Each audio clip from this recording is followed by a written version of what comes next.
اصبح الخير البنات، كي صبحتوا لاباس نتوما هانيين البنات كي دايرين؟ الصحه لاباس. انا في اليوم مع بنتي جيت راه خدمت البارح ما شاء الله لولادها جوج، ودابا بغيت باش نديرو شويه الماكله غنجيب ليها شويه لافامي ديالها، وعندها هاد البطاط ديال الدو سبيسيال، وغادي نقسم لي زانغريديون غير في الطنجرات. غادي ندير دابا درت البصله، درت الزيت، شويه زيت رومي، شويه بلديه، وغندير البصله، شويه البصله، وغندير في الكوكوط من بعد. انا كنت دابا كنت فيها الماكله بحال هكا. ولا البنات انا دابا غادي نحط الدجاج، قطعتهم غير في مورسو. نتوما ولا بغيتو عندكم بزاف ما تقطعوش كاع، تخليوهم هكاك مجموعين. انا قطعتهم على 4 ولا على 3 ولا ما عرفت 4. دوك انا عندي غادي ندير واحد 3 ديال الفوا هكا، ولا غادي ندير كوكوط عاوتاني وغادي تجي هي هادوك. البنات انا حطيت شويه ديال السكنجبير وشويه ديال القرفه وشويه ديال هذا الزعفران الحمر وشويه ديال الكركم. ولا بغيتو ديروا العطريه نتاع البستيله تقدروا ديروها.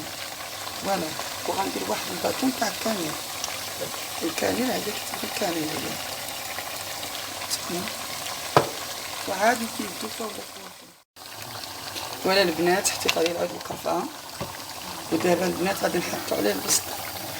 كاين اللي كيحيد البولات كيحط البصله، انا كنحطو ميمطون. ودابا هادشي غادي نقسم على 3 الخضرات، لان عندهم البوطه هكا وعندهم الاخرى ديال الضو ما عليهاش. راه مشات شريت طنجره قلت لها لا سبيسيال ديال هاد الضو هذا.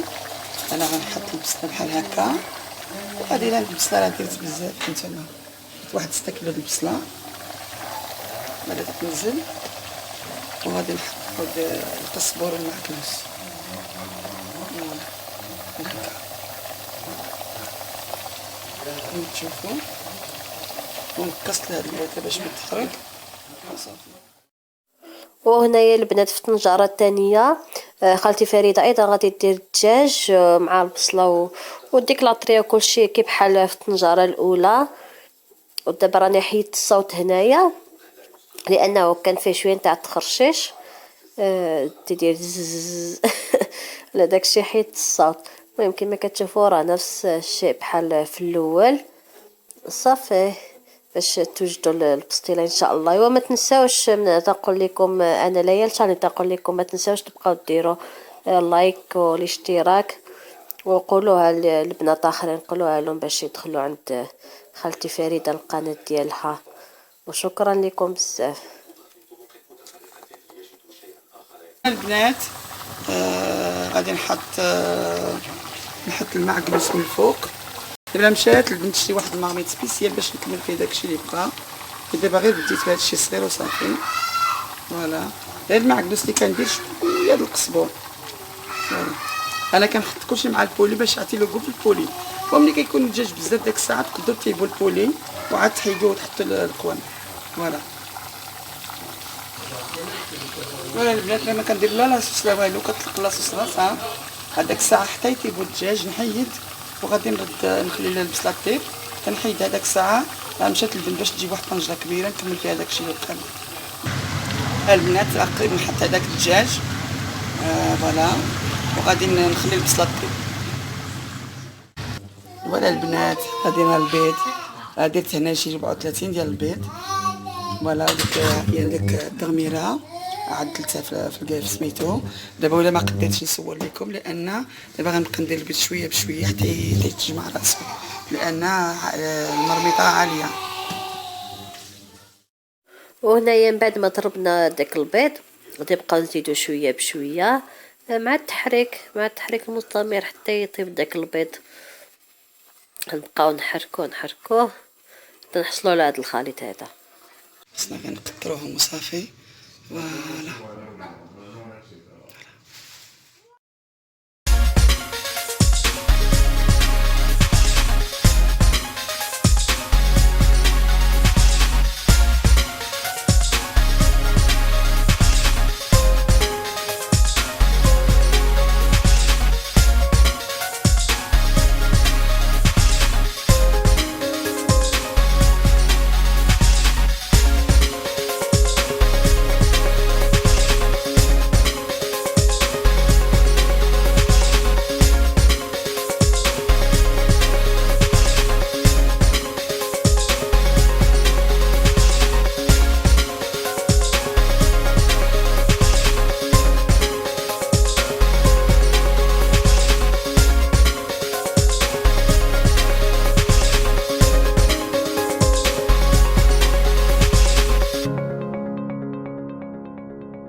زوينه لي سالاد سمحوا لي. فوالا هذه درتها مربعه لان ما عنديش طلاطه، جبت لها سواني كبار ما جاوش لها في الفوق ديالها، دونك درت هذه كاغي في الطبسيل ديال الصينيه ديال الفوق ودرتها بحال هكا، والاخرى درتها مدوره صغيره شويه. فوالا حنا قدينا حاجه، كلشي زوين كلشي على مود. فوالا البنات يلا نتوما تشوفوا، والاخرى غادي نصورها لكم من بعد. يلا الله يخليكم لنا، الله يخليكم ويعطيكم الصحه. يلا نسلم عليكم بزاف بزاف بزاف، ما تنساوش لايك. ميرسي.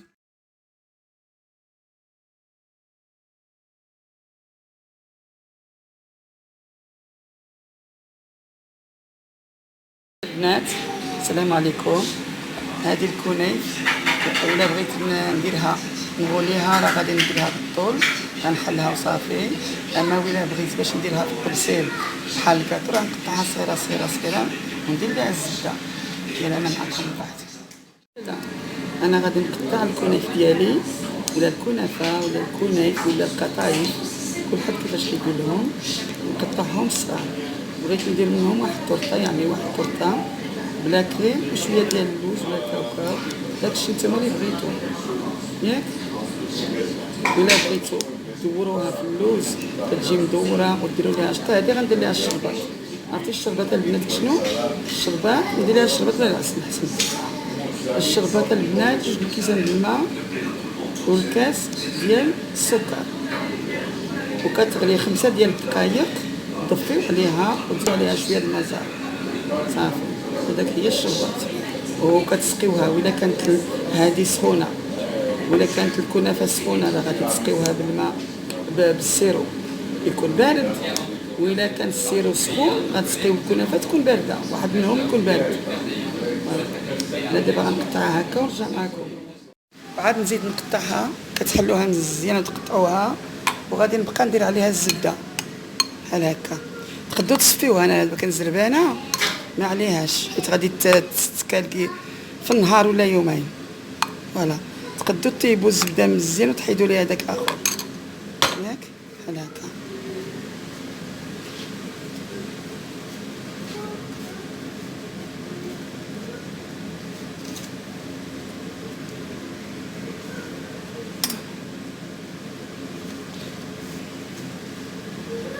وانا درت واحد الكريمه البنات باش نحطها ونزيد عليها شويه د اللوز غير هكا، ولا ديروها باللوز وعاد داك ندير داك الشربات عاد نديرها.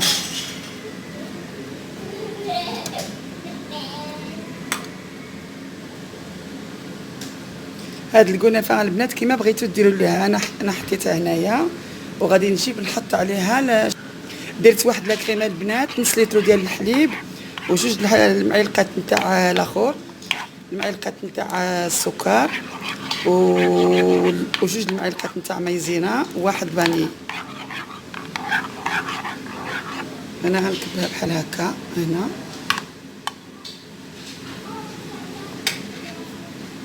ندير بحال هكا.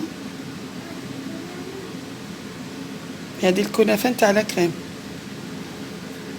ولا ديروا ليها لاباط، ديروا ليها قلت لاباط ديروا ليها لا كريم باتيسي.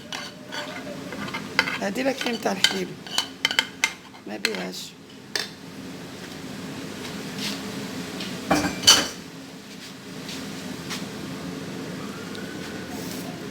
انتوما ملي درت عليها غنحط عليها شويه ديال اللوز بحال هكا. اللوز طحنتو ما درت له بالسكر، ما درت له مازال والو لان هاد لاكريم فيها لو سكر، وانا غادي ندير ليه الشربات صافي. انا غنحط هكا وغادي ندير الكنافه اخرى من فوق بحال هكا. تقدروا تقطعوها، تقدروا تطحنوها شويه صغيره صغيره، تقدروا غير تحلوها كيف ما بغيتو ديروا ليها غير ما تخليوهاش تنشف بزاف وصافي.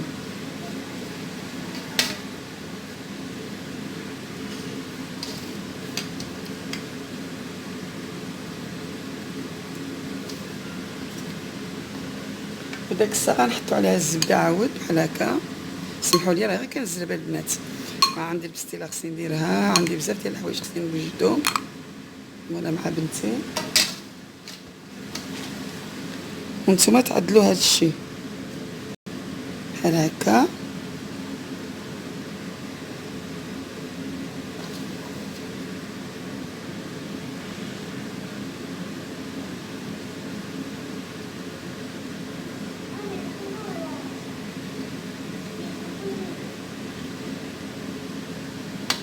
قرصوها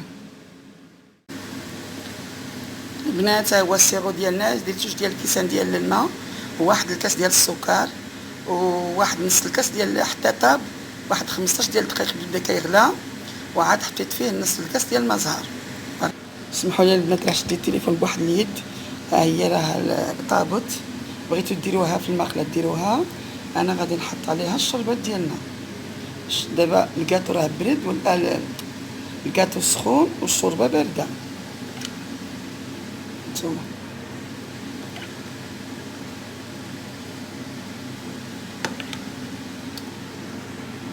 سقيوها كتلقاوها عامره بسميتو. داك الساعه خليوها تشرب شويه وتقدروا تزيدوا ليها ولا بغيتو.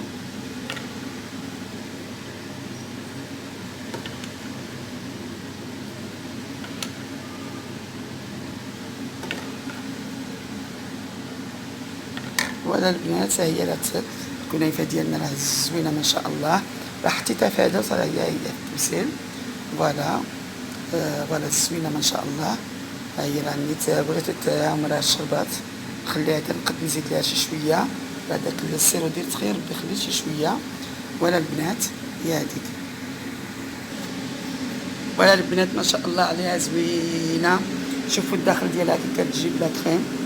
شفتوا بغيتو ديروا فيها اللوز بغيتو ديروا فيها راه زوينه ما شاء الله. شوفوا شوفي كتجي ما شاء الله عليها وزوينه زوينه زوينه.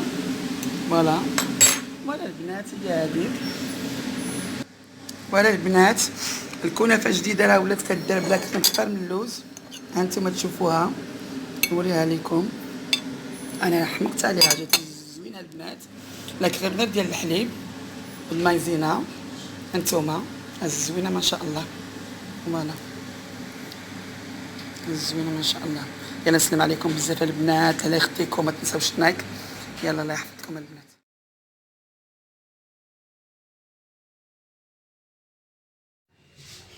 ها هي الكنيفه ديالنا.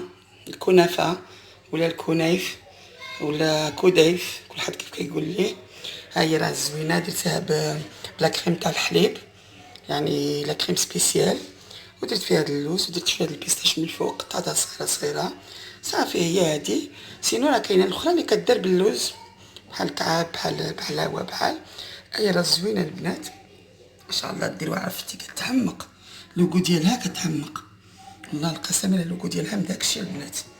فوالا تحمق اللوغو ديالها. سينو ولا بغيتو تبقى لكم الطول ديروها بالعسل.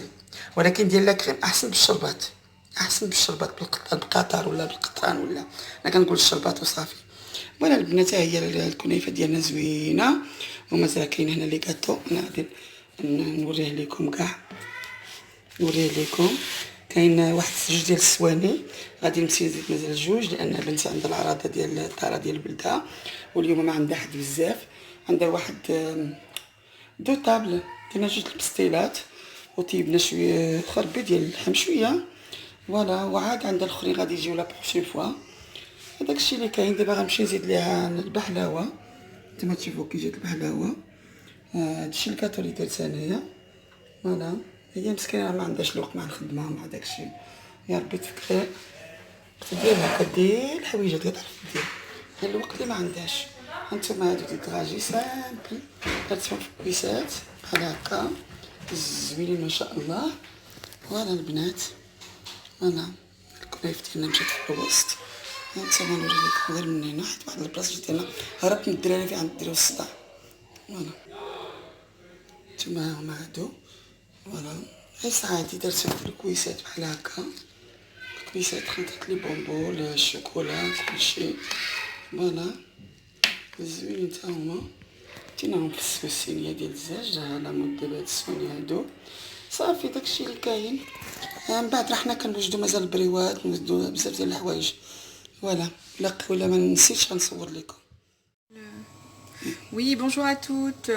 Donc là, je suis en train de préparer une panna cotta vanille coulis de framboise. Donc là, ce que j'ai mis dans la casserole, dans un premier temps, j'ai pesé 100 g de sucre. Là, j'ai utilisé du sucre de canne blond avec 100 centilitres de crème fraîche,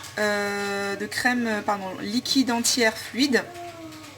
Donc 4 pots de 25 centilitres, c'est l'équivalent de 100 centilitres. Et donc j'ai mélangé ici dans la casserole à froid dans un premier temps la crème avec le sucre. Du coup j'ai mélangé avec 2 gousses de vanille fendues. Donc on fend la gousse de vanille en deux. On met bien ce qu'il y a à l'intérieur et j'ai laissé les gousses de vanille, là je viens juste de les retirer. Donc ensuite on porte à ébullition et vous voyez là quand c'est à ébullition, hop, j'éteins le feu, j'ajoute de l'agar-agar. Donc c'est soit vous ajoutez 4 feuilles de gélatine qui généralement est d'origine porcine, donc moi j'aime bien utiliser l'agar-agar, vous voyez, agar-agar bio. Donc un sachet d'agar-agar c'est l'équivalent de 3 feuilles de gélatine. Donc moi j'ai envie d'utiliser 4 feuilles de gélatine pour ma préparation. À ce moment-là j'utilise un sachet plus un quart d'un autre. C'est l'équivalent de 4 feuilles de gélatine. Donc cette préparation d'agar-agar, je l'ai mise dans quelques cuillerées d'eau froide. Là vous voyez que ça a bien pris. Là. Donc j'ai mis un sachet et un quart d'agar-agar dans quelques cuillerées d'eau froide. Là j'ai bien mélangé. Donc là vous voyez que la texture va bien prendre. Et donc là, j'éteins le feu de ma casserole. J'ajoute mon agar-agar.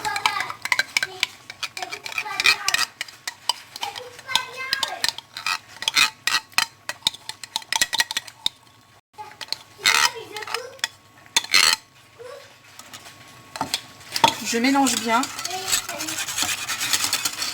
Donc le feu est bien éteint, il faut bien mélanger. Dès que ça apporte à ébullition, on éteint le feu, on ajoute l'agar-agar. Et l'agar-agar est un épaississant qui permet de rendre la crème, le mélange crème, sucre et vanille un peu plus épais. La texture d'une panna cotta. Et cette texture, elle prendra bien effet au frigo. Donc là, après que vous ayez bien mélangé,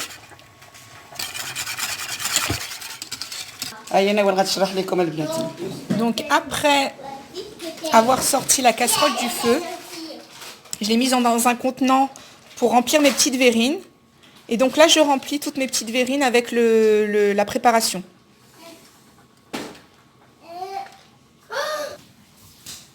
Voilà, j'ai rempli mes petites verrines avec la préparation et on met au frigo. Comme je vous disais, pour que l'agar-agar puisse bien prendre et donner la texture finale à la panna cotta. Donc je vais mettre mon plateau directement au frigo, à peu près 2 heures.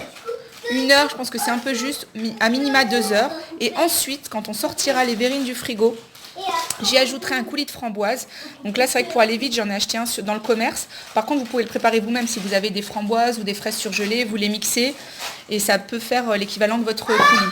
Et moi, là, j'ai décidé d'ajouter ensuite du pralin, qui est un mélange d'amandes et de noisettes avec du sucre qui permet de donner un petit côté croustillant, un petit côté croquant à la panna cotta.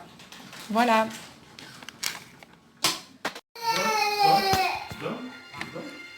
Oui, donc bonsoir à toutes. J'ai sorti les petites verrines du frigo avec la préparation vanille, sucre, agar-agar, la préparation tout à l'heure. Donc comme vous voyez, la préparation a bien prise. Voilà, elle est bien solidifiée. Donc là, ce que je mets, c'est le fameux coulis de framboise. C'est vrai que ça se marie très bien avec la crème vanille. Donc voilà, j'applique à peu près 1 cuillère à café par petite verrine. Tout dépend des supports que vous avez. Je mets une toute petite quantité parce que ça donne un petit goût de fruits un peu acide et c'est bien suffisant. Voilà, une petite couche. Voilà, que j'étale, comme vous voyez. Voilà, ça donne un petit goût fruité et c'est bien suffisant. Pas en mettre trop non plus pour pas qu'il y ait ce petit goût acide.